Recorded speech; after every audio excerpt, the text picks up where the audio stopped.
Look, the Pittsburgh Steelers just found a way to fix a problem that frankly was kind of hidden in plain sight. Not a lot of people talk about it. And in this video, I want to talk about Darius Slay a little more here. Just finished a video on him as well. Check it out. But I want to talk about how his signing is way more than it seems and regarding a hidden problem in this secondary. It's one that never gets talked about once again, but it has to do with Joey Porter Jr. And to hear from Darius Slay recently, well, I think this problem is going to get shored up very quickly. More on that in just a moment. But first, here's the kind of guy this is. And I want to contrast this with the kind of guy that George Pickens appears to be when he bailed on his children's football camp recently. What I'm saying is character matters, and Darius Slay has it in spades, because even though Darius Slay is now with the Pittsburgh Steelers, he still went to teammate Cooper DeJean's hometown in Iowa, and this was to help Cooper raise money for the Children's Hospital along with A.J. Brown and Devontae Smith and other Philadelphia Eagles. So what I'm trying to say is, and point out here, is that Darius Slay does not care if he's switched teams. He doesn't care if he's now in Pittsburgh. He honored his commitment, and this is the kind of people you should want as fans on your team, in your community, in your locker room. So this is yet again one of the aspects of what I believe to be George Pickens leaving the team, continuing to be addition through subtraction. And take note for this video as well, how he's going to mentor Joey Porter specifically. He's still in Cooper DeJean's life. He's still showing up. So let's get to the main problem here. And I think we're going to see the same thing in Joey Porter Jr.'s life, by all things being equal, what we're hearing from Darius Slay right now. So we're looking at Porter. The main problem that people don't talk about is that he was the most penalized cornerback in the whole NFL last year in 2024. He drew 17 penalties. That's a crazy amount. And newly acquired Pittsburgh Steelers cornerback Darius Slay, he's really looking forward to mentoring third-year cornerback Joey Porter Jr. this season, and he's being vocal about it. So what Slay hopes to do is to give Porter the same wisdom that he passed down to Philadelphia Eagles rookie cornerback Cooper DeJean, and also Quinyon Mitchell last season during their Super Bowl title run. And this is here from Slay on his Big Play Slay podcast. I'm going to make sure to get this guy right. I told him. I watched him. He does that cinch instep where he gets it in. Now he just has got to work on being better down the field. I watched this film. They're calling him for a lot of aggressiveness down there with the pass interference, but I'm going to tell him, you beat him at the line. Just cut him off, and now you're the receiver. Go get the ball now. So Porter, once again, he was the most penalized cornerback in the NFL in 2024, 17 penalties. And you're also looking at Porter being called for 6 penalties. 4 were accepted in the team's 44-38 win over the Bengals back in Week 13. I don't know if you guys remember that. It was kind of like a here we go again. Bengals star receiver T. Higgins, he gave Porter absolute fits the whole afternoon. It was like Porter had no idea how to cover him. And then basically cut down the penalties. That's a much better thing to do, right? Porter's got to fix this. And I think Slay's veteran experience, his insight into every situation is going to be beneficial.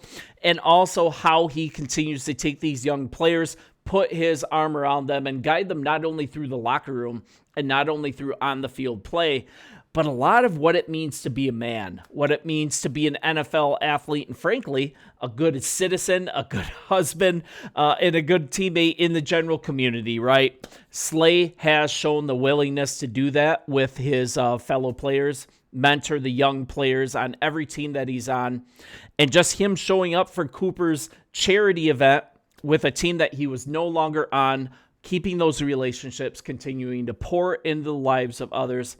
I think it's just a really good ad. Regardless if his knee holds up or not, I think he is a fantastic add to this locker room. A little more on Porter. He did finish last season with 70 total tackles. He did have an interception, but he also allowed 53 receptions for 653 yards on 79 targets. That's courtesy of PFF.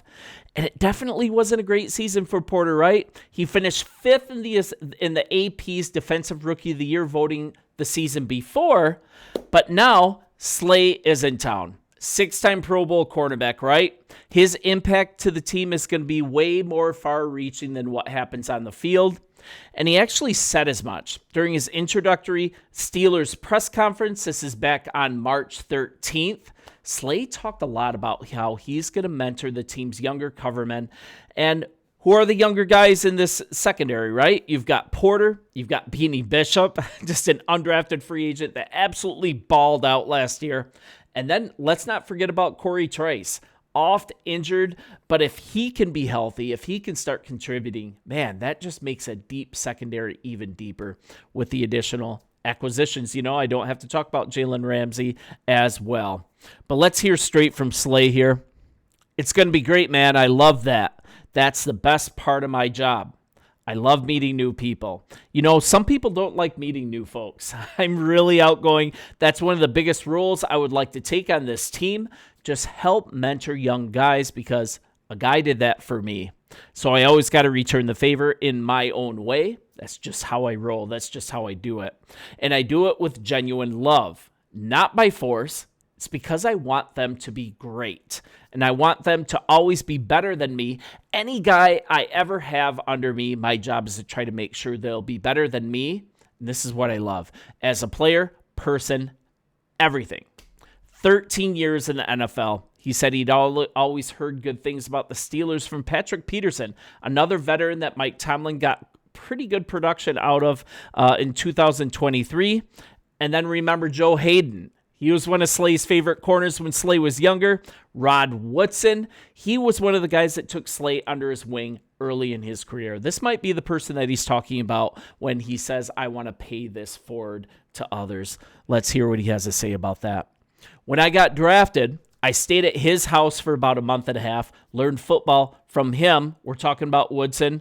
Don't you think that's the Steelers' most talented cornerback ever? I think so.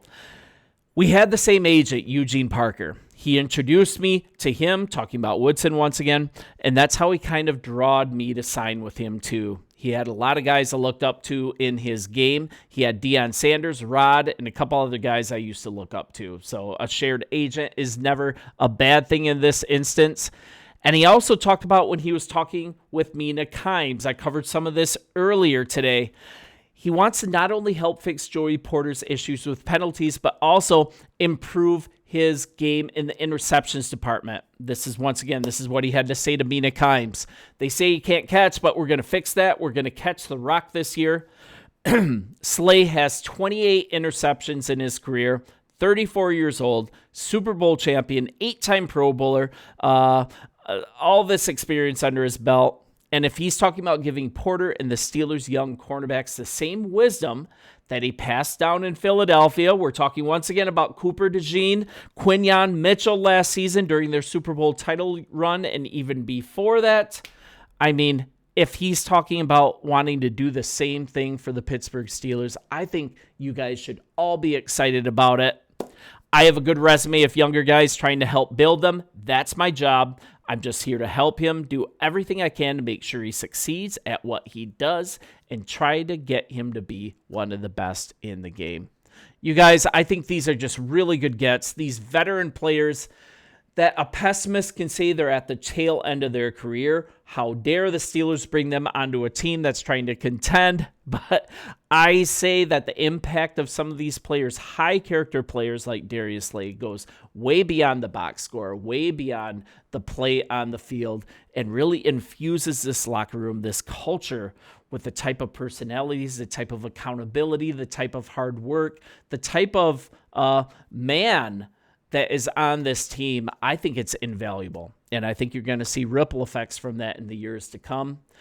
Pretty obvious your Steelers are trying to win right now. Kind of exciting if I were a fan here because I'm primarily a Bears guy. You guys that have been watching know that. When Justin Fields came to be a Pittsburgh Steelers, I do a Bears channel. Check it out. It's doing really well. But when Justin Fields came to Pittsburgh, I started watching you guys. I started to become pretty interested in your team. And before I knew it, I was doing a Pittsburgh Steelers channel. And I like to joke that my dislike as a Bears guy of Aaron Rodgers very well might keep me here after Justin Fields brought me. But regardless, you guys have been awesome. I'm going to continue to come here on the daily to give you kind of an impartial, non-fan view, an outsider's view of your Pittsburgh Steelers. If you love it, if it's even entertaining, hit the subscribe button. It's a huge blessing to me and my family, and it guarantees I can keep doing it. So appreciate you guys, and we'll talk soon.